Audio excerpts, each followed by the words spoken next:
오늘 전로역정 강의 9번째 시간인데요. 복음의 은혜가 율법의 정죄를 이긴다 하는 제목으로 말씀을 나누도록 하겠습니다. 우리 한번 좀 인사하고 또 말씀 드리면 좋겠습니다. 앞뒤 좌우로 사랑하고 축복합니다 하고 한번 축복하겠습니다.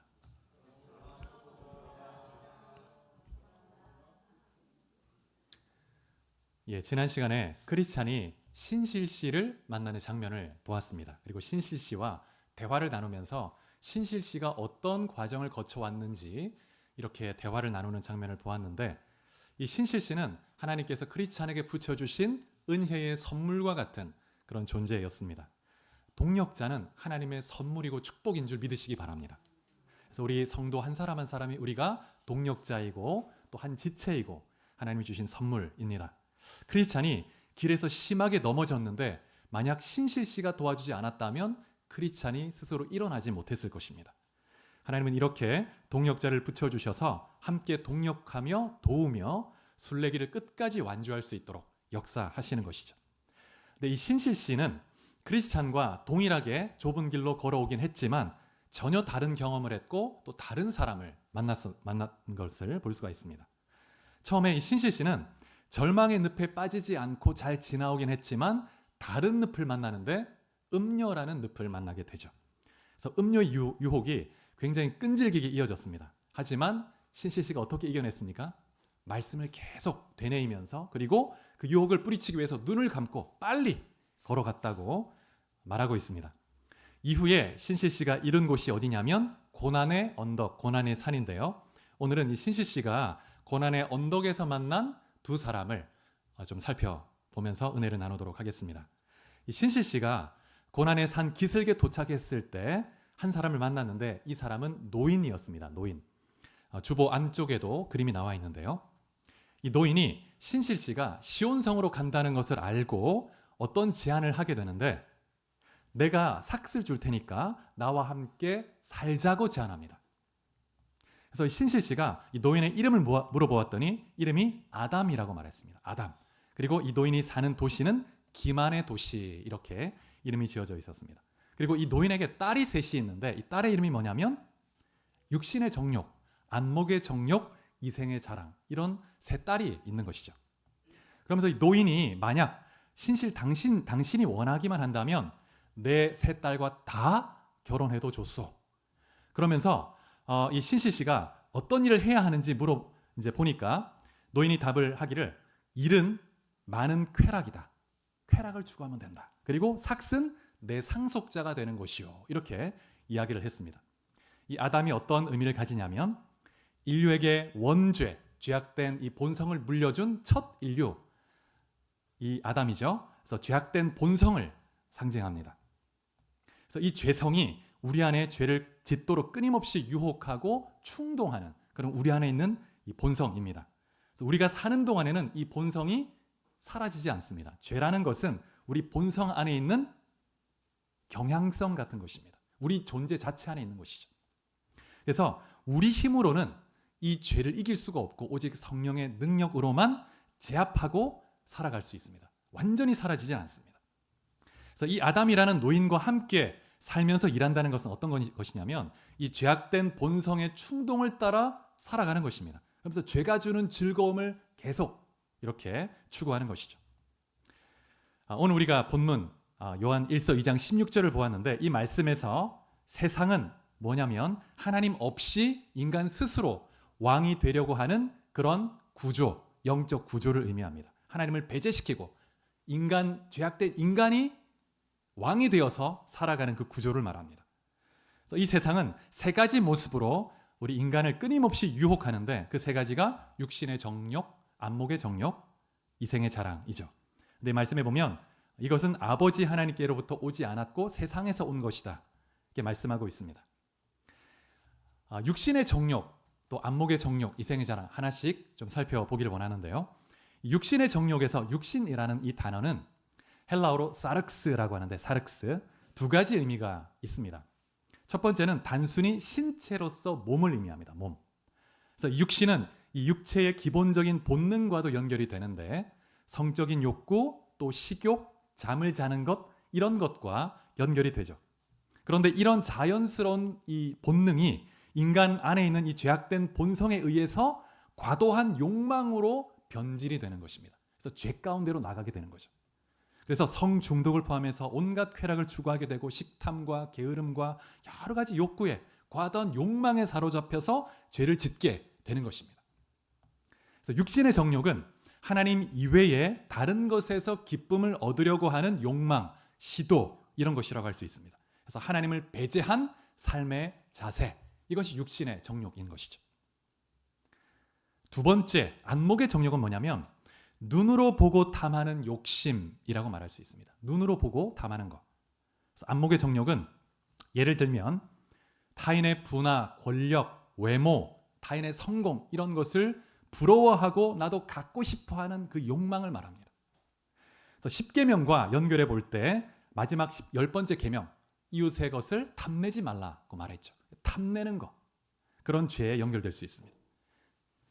그래서 이 눈 자체가 악은 아니죠. 하나님이 주신 선물이고 영혼의 창이라고 할 수 있습니다. 그런데 종종 이 눈은 인간 마음속에 악한 생각을 유발시키는 가장 직접적이고 빠른 수단이 되기도 하는 것입니다. 눈을 통해서 얼마나 많은 악한 생각이 일어나고 우리가 죄 가운데 가는지 우리가 정말 알 수가 없죠. 이러한 안목의 정욕은 또 어떻게 설명할 수 있냐면 겉으로 보기에 좋아 보이는 것들에 마음을 빼앗기는 것입니다. 그래서 그 안에 있는 가치를 고려해 보지 않고 겉모습만 보고 겉모습의 아름다움과 화려함에 마음을 빼앗겨 버리는 거예요. 그래서 타인의 삶을 보면서 하나님이 내게 주신 은혜의 선물들은 망각하는 거예요. 이것은 하나님을 무시하는 것이죠. 비교와 시기의 뿌리가 되기도 합니다. 그래서 한 학자는 이렇게 표현했습니다. 안목의 정욕은 겉모습에 사로잡혀서 그 안에 담긴 진정한 가치를 묻지 않는 것이다. 겉모습만 보는 거죠. 그래서 우리는 종종 이 세상에서 반짝이고 화려해 보이는 것들에 쉽게 마음을 이렇게 빼앗기게 됩니다. 그래서 그것이 진짜 좋은 것인 줄 알고 막 달려가죠. 막 추구합니다. 근데 그 끝에는 공허함이 있고 또 죄의 쓴 열매가 기다리고 있는 거예요. 너무나 쓴 경험을 하게 됩니다. 성경에 보면 눈은 죄악된 욕망을 일으키는 통로로 이렇게 수단이 되는 경우가 참 많은데 창세기 3장 6절 말씀을 한번 보시겠습니다. 창세기 3장 6절 이 앞에 있는데요. 같이 한번 봉독해 보겠습니다. 시작. 여자가 그 나무를 본즉 먹음직하고 보암직도 하고 지혜롭게 할 만큼 탐스럽기도 한 나무인지라. 여자가 그 열매를 따 먹고 자기와 함께 있는 남편에게도 주매 그도 먹은지라. 이 하와가 뱀의 거짓말을 듣고 나무를 딱 보았을 때 보는 순간 이 눈을 통해서 그 마음속에 악한 생각이 일어나는 거예요. 탐심이 일어나고 육신의 정욕, 안목의 정욕, 이생의 자랑이 확 일어나면서 불순종의 마음이 확 일어난 겁니다. 보는 것으로부터 시작되는 거죠. 자, 그 다음에 여호수아 7장 21절 말씀 또 한번 봉독해 보겠습니다. 시작. 내가 노략한 물건 중에 시날산의 아름다운 외투 한 벌과 은 200세겔과 그 무게가 50세겔 되는 금덩이 하나를 보고 담신내어 가졌나이다. 보소서 이제 그 물건들을 내 장막 가운데 땅속에 감추었는데 이는 그 밑에 있나이다 하더라. 이 말씀 보면 아간이 여리고 성을 점령하고 나서 그 폐허더미, 잿더미 위에서 눈에 하나가 싹 들어오는 거예요. 시날산에 아름다운 외투가 탁 있고 그 다음에 은 200세겔과 아주 묵직한 금덩이를 발견한 겁니다. 눈이 돌아가는 거죠. 마음의 탐시, 안목의 정욕이 확 일어나는 거죠. 불처럼.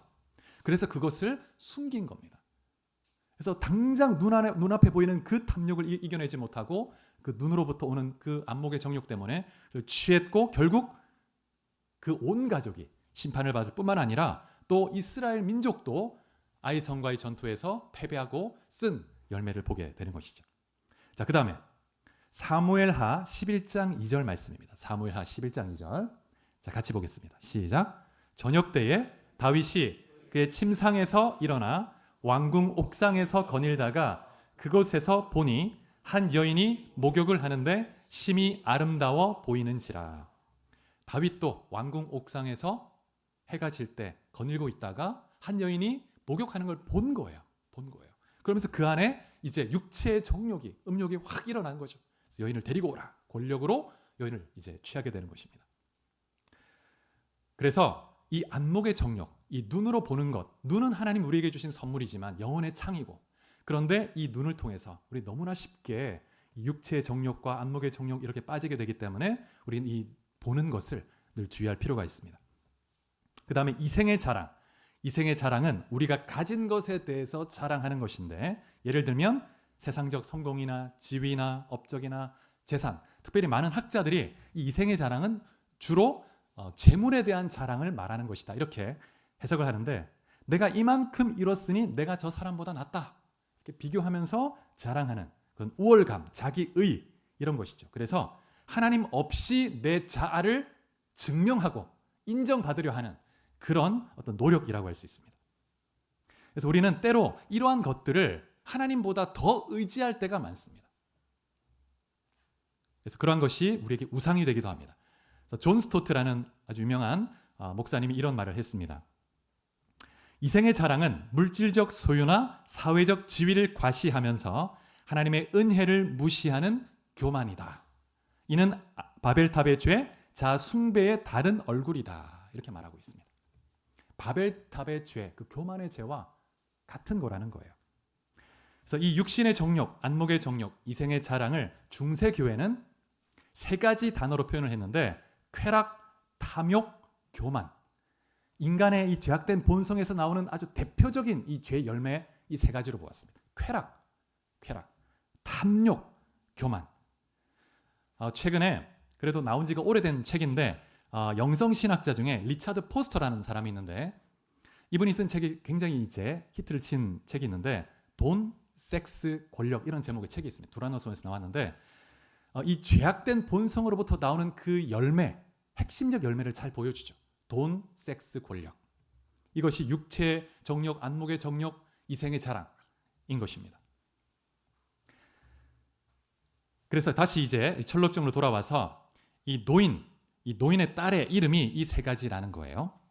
이 노인의 집에 살면서 육체의 정욕대로 살면서 받는 삭이 무엇인가? 그 죄의 즐거움을 추구하면서 살 때 받는 삭은 로마서 6장 23절에 보면, 자, 같이 봉독해 보겠습니다. 시작. 죄의 삭은 사망이요 하나님의 은사는 그리스도 예수 우리 주 안에 있는 영생이니라. 죄의 삭은 분명합니다. 사망입니다. 사망. 그리고 죽음 이후에는 심판이 있다고 히브리서 9장 27절에 말씀하고 있습니다. 우리가 육체의 본성을 따라 살아가게 되면 그 결과는 하나님 나라 유업을 받지 못하고 영원한 심판을 받게 되는 것이죠. 근데 사실 이 신실 씨가 이 유혹을 받았을 때 그럴싸하게 들리고 마음에 유혹을 받고 흔들렸다고 그렇게 고백하고 있습니다. 그래서 잠시 아주 순간적으로 한번 살아볼까. 그 죄의 그 순간적 즐거움을 이렇게 뿌리치기 쉽지 않았다는 것이죠. 그런데 갑자기 이 신실 씨가 그 노인의 얼굴을 보는데 그 이마에 번쩍하면서 말씀이 딱 드러났다가 사라지는 거예요. 그 말씀이 골로새서 3장 9절이었는데, 옛사람과 그 행위를 벗어버리라. 옛사람과 그 행위를 벗어버리라. 이 말씀이 그 노인의 이마에 번쩍 나타났다가 사라지는 거예요. 그러면서 그 말씀을 보는 순간 정신이 번쩍 들었던 거예요. 그래서 그 이후로는 노인이 어떤 말을 해도 믿어지지가 않고 들리지가 않았습니다. 내가 잘못하다가 이 노인에게 잡혀서 노예로 이렇게 막 부림을 받거나 또 팔리면 어떡하나, 그런 막 겁이 들면서 불안한 마음이 확 일어나는 거죠. 그러면서 단호하게 얘기했습니다. 저에게 어떤 말도 하지 마세요. 그리고 딱 거절해버렸습니다. 여러분, 때로 성령께서는 우리가 마귀의 거짓에 속아서 멸망의 길로 가려고 할 때 다양한 방식으로 우리에게 사인을 주시고 막아주시죠.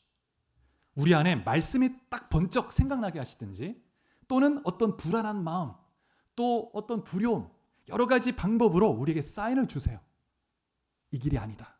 이곳이 진리의 길이니 이곳을 행하라. 성령은 말씀하십니다. 그런데 우리가 그러한 사인을 무시하고 그냥 육체대로 그대로 행하게 되면 육체의 쓴 열매를 거두게 됩니다. 그래서 여러분, 성령께서 우리에게 주시는 다양한 사인들을 잘 듣고 결단하고 돌이킬 수 있는 그런 믿음 여러분 안에 있기를 축복합니다. 제가 수협에 한번 나눈 적이 있는데, 제가 어릴 때 있었던 일인데요. 주일학교를 이제 열심히 이제 다녔는데 주일학교가 당시에는 오전 9시 예배, 오후 3시 예배가 있었습니다. 나이 드신 분들은 아실 텐데 주일학교가 주일에 예배를 2번씩 드렸어요. 근데 이제 한 번은 오후에 점심 먹고 밖에서 놀다가 예배 드릴 시간인데 친구들이 야 오늘 어디 놀러 가자 하는 거예요. 근데 그 말에 이렇게 이겨내지 못하고 이제 엄마한테는 교회 간다고 하고 이제 친구들하고 딴 데 놀러 간 거예요. 근데 그날따라 어머니가 그날따라 마음에 막 불안함이 막 가득 차면서 얘들이 잘 교회를 갔나? 뭐 또 다친 거 아닌가? 예배를 잘 드리고 있어. 그런 불안한 마음이 확 들어가지고 어머니가 어른 예배도 아닌데 예배를 온 거예요. 와서 확인을 한 거예요. 근데 제가 없었던 거죠. 엄청 혼났습니다. 그 이후로는 이제 거짓말뿐만 아니라 예배를 정말 지키려고 정말 애를 썼고 지금까지 오고 있는데 하나님의 은혜에 만약 그것을 그냥 숨겨서 지나갔다면 아마 계속 막 친구들 놀러 다니고 거짓말하고 저 교회 갔다 왔다 그러고 계속 그랬을 텐데 하나님이 막아주신 것이죠. 그래서 성령께서는 우리를 생명의 길로 인도하시기 위해서 다양한 방식으로 말씀하십니다. 그때 멈출 수 있어야 되죠. 근데 우리 힘으로 힘들어요. 하나님 은혜 주십시오. 성령님 역사해 주십시오. 기도할 때 하나님이 도우시고 인도해 주시는 것입니다. 그래서 신실 씨가 노인의 말을 거절하고 자신의 길을 가기 시작합니다. 그러니까 노인이 갑자기 태도를 바꿉니다. 처음에는 굉장히 부드러운 말로 내 딸을 다 주겠다 하고 막 같이 내가 삭도 주고 내 상속자가 되라고 막 그랬는데 이 신실이 거절하고 딱 떠나기 시작하니까 갑자기 욕을 퍼붓는 거예요. 그러면서 네가 딱 가면 네 뒤를 따라서 내가 한 사람을 보내겠다. 너를 끝까지 내가 너를 막 뒤따라가서 너를 괴롭히겠다. 협박을 하는 것입니다. 그래서 이 신실 씨가 빨리 그 자리를 떠나서 도망가려고 막 가려고 하는데 노인이 이 신실 씨 팔을 딱 붙드는 거예요. 근데 팔을 잡고 이렇게 막 끌어당기는데 이 팔을 뿌리칠 수가 없고 철록기에 보면 팔이 떨어져 나가는 것 같은 고통을 느꼈다 이렇게 쓰고 있습니다. 그러면서 오호라 나는 곤고한 사람이로다 이런 고백을 신실 씨가 합니다. 이 장면은 여러분 우리 안에 있는 이 육체 본성이 얼마나 강하게 우리를 죄 가운데로 끌어가는지를 보여줍니다. 여러분 진짜 우리 안에 죄의 불이 한번 딱 붙으면 안목의 정력을 통해서 이생의 자랑 이런 걸 통해서 우리 안에 죄의 불이 확 붙으면 여러분 이거는 우리 힘으로는 이겨낼 수가 없습니다. 내가 끊어낼 수가 없어요. 하나님의 은혜가 필요합니다. 오직 성령의 능력으로만 우리가 이 죄를 이길 수가 있습니다. 자, 말씀을 한번 보겠습니다. 로마서 8장 13절. 자, 같이 봉독해 보겠습니다. 시작. 너희가 육신대로 살면 반드시 죽을 것이로되 영으로서 몸의 행실을 죽이면 살리니. 영은 성령입니다. 우리는 이 죄를 이길 수 없습니다. 그런데 하나님의 성령의 도우심과 이끄심과 감동하심으로 죄를 죽일 수 있습니다. 죄를 제압하고 하나님의 은혜, 하나님의 생명의 힘으로 하나님의 뜻을 따라 나갈 수 있는 것이죠. 그래서 신실 씨가 정말 죽을 힘을 다해서 팔을 끊어지는 것 같은 고통 속에서 뿌리치고 산으로 막 달려갔습니다. 그래서 막 도망쳐 올라간 것이죠. 그래서 여러분 죄에 대해서 나는 죄 이길 수 있어 이렇게 자만하다가는 넘어질 수밖에 없습니다. 하나님 은혜 가운데 늘 겸손하게 은혜를 의지하고 성령을 의지하고 죄의 자리는 피하는 것이 지혜이죠. 그래서 이제 이 신실 씨가 산을 이제 절반쯤 올라왔습니다. 중턱쯤 왔는데 그곳에 정자가 있었죠. 이 정자는 크리스찬이 잠들었던 그 정자입니다.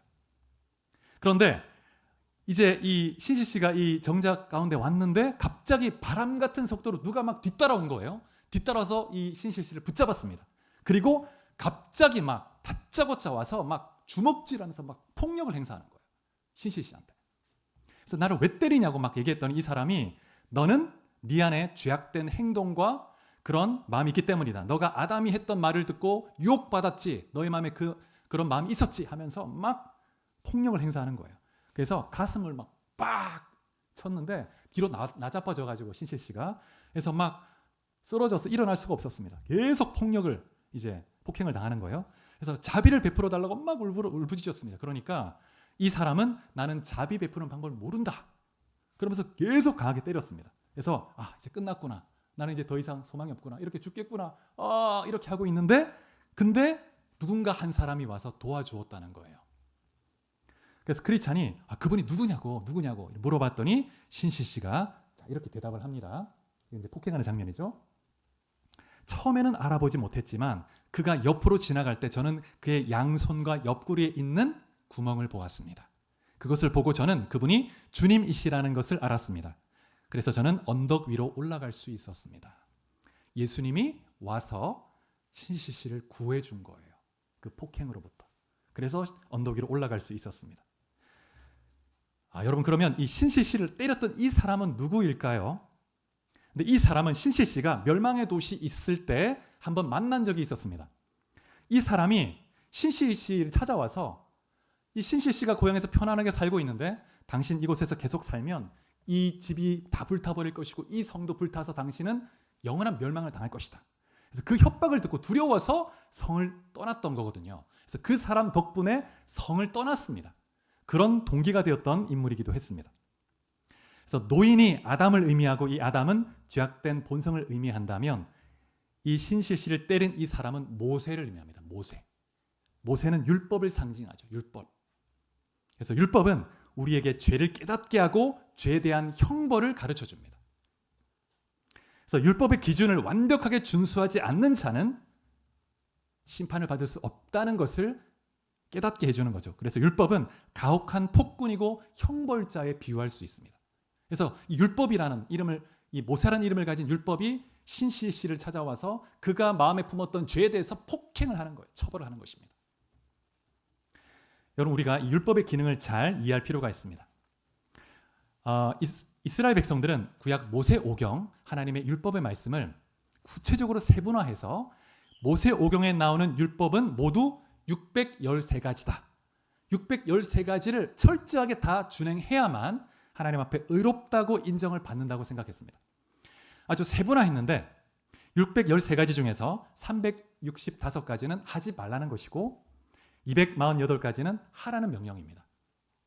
그리고 이 613가지를 압축해서 10가지로 만든 것이 십계명이죠. 십계명. 이 율법은 하나님이 주신 것이기 때문에 거룩하고 의롭고 선합니다. 율법 그 자체는 선한 것이죠. 근데 이제 우리에게 있어서 이 율법은 굉장히 가혹한 폭군과 같은 것입니다. 왜냐하면 이 율법의 기준을 따라 완벽하게 지키지 않으면 우리는 하나님 앞에 의롭다고 인정받을 수 없고 저주를 받아 심판을 받게 되기 때문입니다. 자, 신명기 6장 25절 말씀, 그 다음에 27장 26절 말씀 이어서 같이 한번 봉독해 보겠습니다. 시작. 우리가 그 명령하신 대로 이 모든 명령을 우리 하나님 여호와 앞에서 삼가 지키면 그것이 곧 우리의 의로움이니라 할지니라. 이 율법의 말씀을 실행하지 아니하는 자는 저주를 받을 것이라 할 것이요 모든 백성은 아멘 할지니라. 율법을 행할 때 의롭다함을 받습니다. 율법을 실행하지 않는 자 하나라도 실행치 않으면 저주를 받게 되는 것입니다. 그러니까 하나님의 기준에 합당해야 합니다. 인간적 기준으로 이 정도 지키면 지킨 것이라고 해주겠지 아닙니다. 하나님의 기준에 합한 완벽한 순종을 해야만 의롭다함을 받을 수 있죠. 그렇지 않으면 하나라도 오점이 있으면 저주가 임하고 심판이 임하게 되는 것이죠. 근데 유대인들은 율법의 의미를 제대로 이해하지 못했고 외적으로만 준수를 했습니다. 외적으로만. 그리고 율법을 주신 목적은 우리가 그 율법을 행해서 의롭다함을 받도록 하기 위한 것이 아니고 우리가 얼마나 심각한 죄인인가를 깨닫게 하는 것이 목적이었죠. 그래서 예수님은 산상순 말씀에서 마태복음 5장부터 7장에 보면 율법 준수의 그 기준, 그 수준이 어떤 것인지를 보여주십니다. 그래서 살인하지 말라는 계명, 이 계명을 유대인들은 그냥 사람을 죽이지만 않으면 말씀을 잘 지켰다 생각했지만 예수님은 아니야. 너의 마음속에 형제를 미워하는 마음, 분노한다면 그것도 살인이야. 그리고 또 여인을 보고 음욕을 품었다면 마음에 품었던 그것만으로 간음을 한 것이나 마찬가지다. 그리고 네 목숨을 미워하고 또 네 자신을 부인하지 않으면 그러면 너는 내 제자가 될 수 없다. 목숨까지 미워해야 되는 거예요. 여러분, 이렇게 순종치 않으면 우리는 하나님 앞에 불의한 자가 되고 죄인이 되고 심판을 받을 수밖에 없다는 것입니다. 그래서 이러한 주님의 기준을 들어보면 어떤 생각이 드냐면 소망이 없구나. 내 힘으로는 할 수 없는 거잖아. 그러면 나는 하나님의 심판을 받고 지옥에 떨어질 수밖에 없구나. 이것이 율법의 목적입니다. 율법이 주신 목적. 그런데 이제 문제가 뭐냐면 인간의 본성이 타락했기 때문에 두 가지 결정적 한계가 있죠. 율법을 지킬 수 없는. 첫 번째는 하나님의 계명에 순종치 않으려는 완고함이 있습니다. 우리 안에. 인간의 부패한 마음속에는 말씀을 지키지 않고 내 뜻대로 살려고 하는 완고함이 있습니다. 두 번째, 부패한 마음 안에는 내가 순종해볼까 하고 싶어도 할 수 없는 무능함이 있는 거예요. 완고함과 무능함이 부패한 우리 죄악된 본성의 성향입니다. 이것이 인간의 딜레마죠. 야, 이 하나님의 기준에 합당하게 딱 선을 행해야 그래야 의롭다함을 받고 천국에 갈 수 있는데 근데 인간은 그렇게 할 수가 없는 거예요. 하기도 싫고 하고자 해도 할 수 없는 그런 딜레마. 그래서 이런 면에서 율법은 우리에게 잔인한 폭군과 같습니다. 그래서 신실씨가 이 도인의 제안을 거절하긴 했지만 마음속으로 그 온전한 율법의 기준을 지키지 못했기 때문에 폭행을 당한 것이죠. 그래서 율법은 인간에게 절망을 줍니다. 절망을 줍니다. 인간 앞에는 단지 죽음의 형벌만이 있다는 것, 소망이 없다는 것을 깨닫게 합니다. 여러분 그 레미제라블이라는 그 책을 아시죠? 비토르 위고라는 사람이 쓴 2012년에 레미제라블이라는 이제 뮤지컬 영화가 나왔었는데 다음 한번 이 레미제라블이라는 말은 불어인데 비참한 사람들이라는 뜻입니다. 비참한 사람들. 레 미제라블 이런 뜻이죠.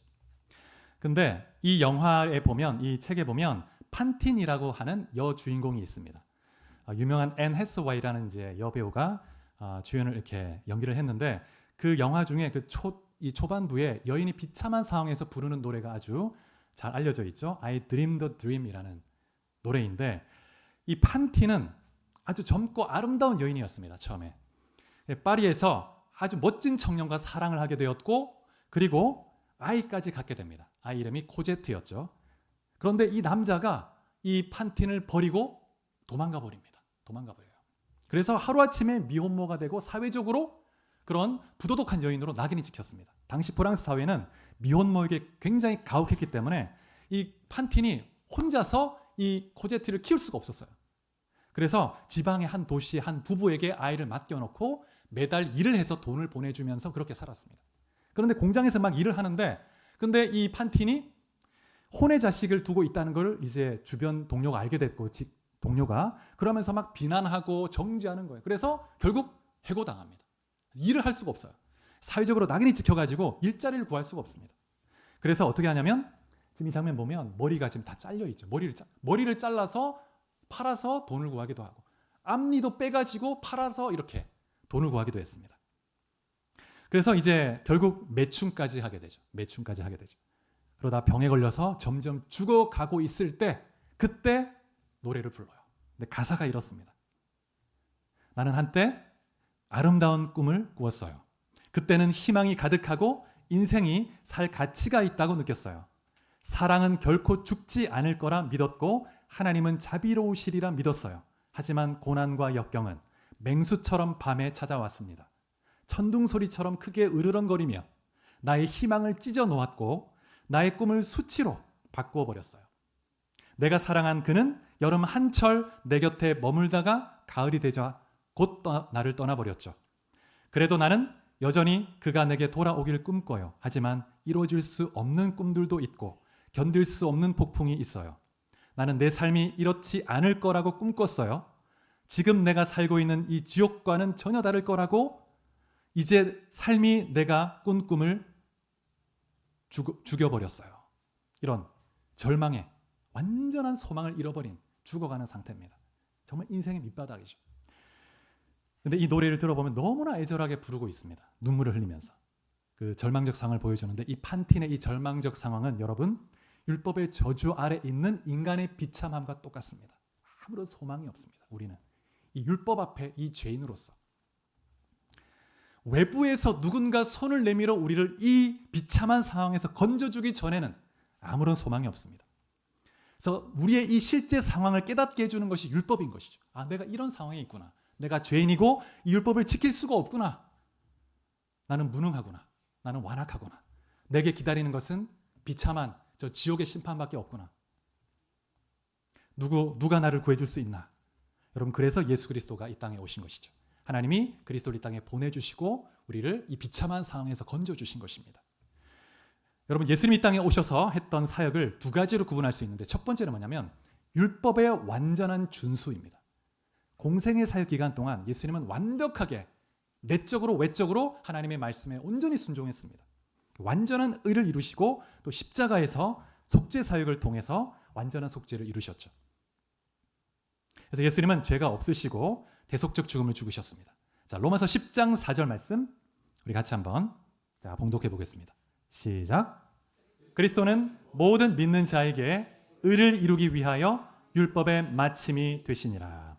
그리스도는 모든 믿는 자에게 의를 이루기 위해서 율법의 마침이 되셨습니다. 율법을 완벽하게 준수하셨습니다.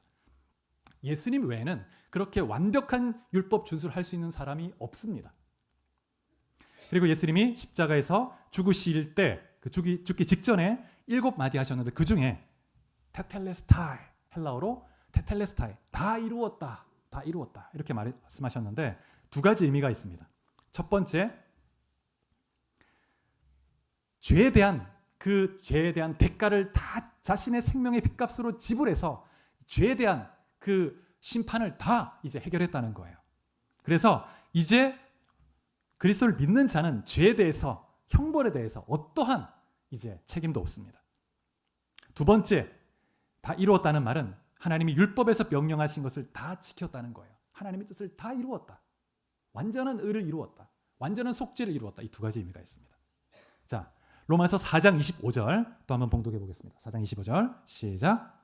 예수는 우리가 범죄한 것 때문에 내줌이 되고 또한 우리를 의롭다 하시기 위하여 살아나셨느니라. 예수님이 우리 죄를 짊어지고 죽으셨고 완전한 속죄 이루셨습니다. 그리고 부활하셔서 우리를 의롭다 하시기 위해서 의를 우리에게 선물로 주신다는 거예요. 믿는 자에게는 그 그리스도의 의를 선물로 주신다는 것입니다.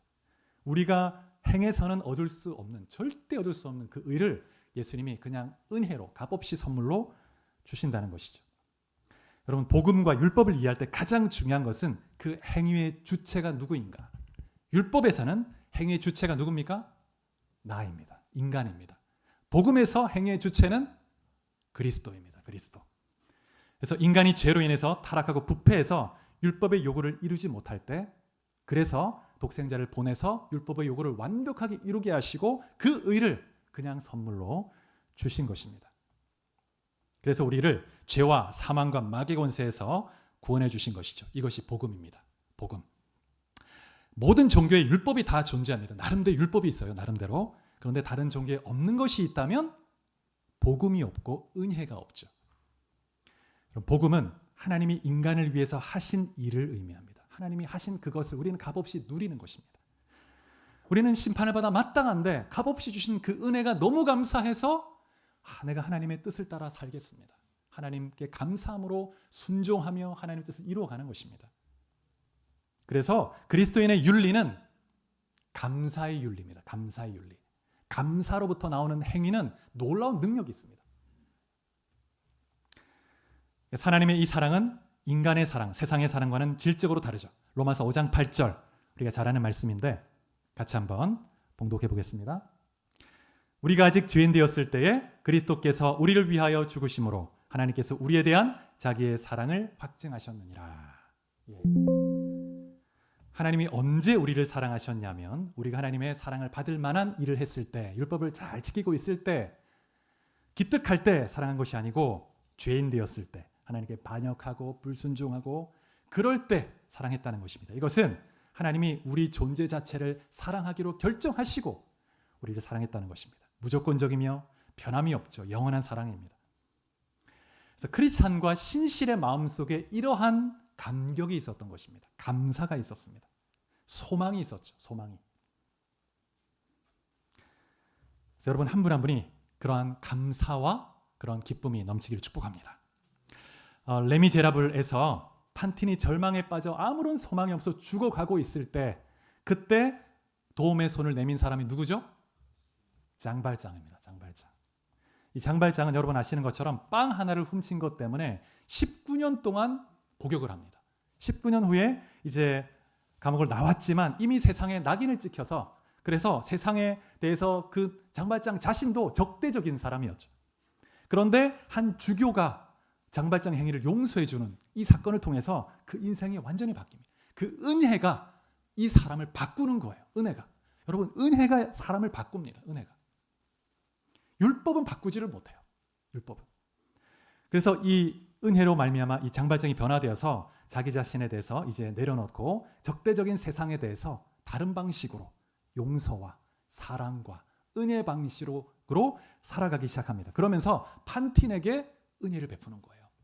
판틴이 억울한 사건에 휘말리는데 이 자베르라는 이 경찰 있죠. 이 자베르가 율법에 비유할 수 있습니다. 자베르는 조그만 죄 하나도 끝까지 추적해서 딱 감옥에 넣으려는 그런 사람입니다.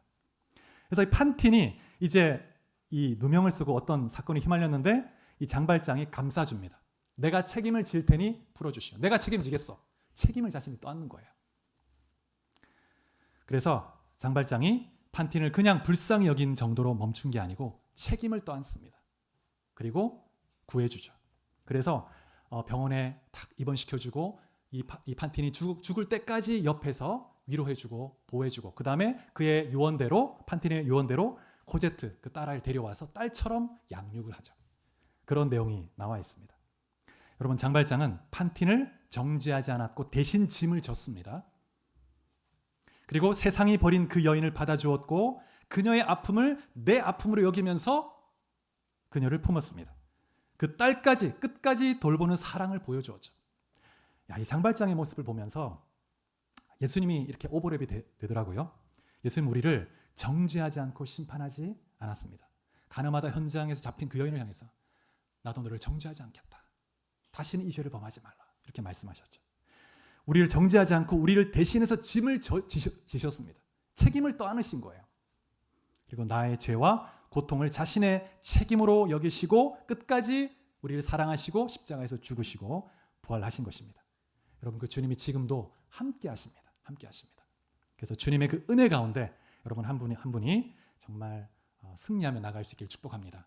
여러분, 우리 안에 있는 이 죄의 본성, 우리 힘으로 이길 수 없습니다. 여러분, 오늘이 성령 강림 주일이죠. 성령 강림 주일.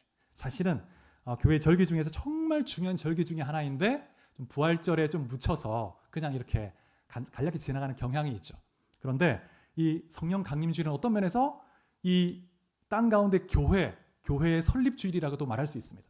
이 성령이 임하심으로 교회가 시작됐고 하나님의 나라의 역사가 이제 본격적으로 이루어지기 시작한 것이죠. 그런 면에서 성령 강림 주일 너무나 중요합니다. 그래서 여러분, 성령의 충만함을 구하고 성령의 능력이 없이는 제가 죄를 이길 수 없습니다. 하나님 성령으로 충만하게 해주시고 인도해 주옵소서. 또 우리 교회적으로도 주님 우리에게 성령으로 기름 부어주셔서 우리가 성령의 능력에 붙들려서 죄를 이기고 세상을 이기고 하나님 나라 확장하는 도구로 쓰임받게 해주옵소서. 이렇게 여러분 기도할 수 있는 여러분들 속에 축복합니다. 우리 같이 한번 기도하시겠습니다.